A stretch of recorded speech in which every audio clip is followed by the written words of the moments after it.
সবার প্রতি শুভেচ্ছা জানিয়ে শুরু করছি। দেখুন শান্ত দুপুরে কবুতরগুলো তারা একে অপরের সাথে আলাপ আলোচনা করছে। একটা কবুতর চোখ মেলে আকাশের দিয়ে চেয়ে রয়েছে। তারা মনের সুখে পাখা মেলছে, কেউ বাচ্চাকে নিয়ে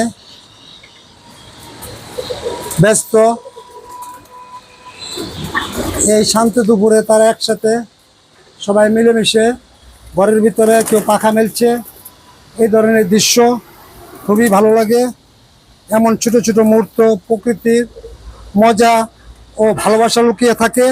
কবুতরের এই খেলা আমাদেরকে শেখায় সহজে জীবনকে আনন্দময় করে তোলা যায়। সবাই ভালো থাকবেন, সবার মঙ্গল কামনা করি। সবার দুপুরবেলা হোক সুন্দর ও শান্তময়।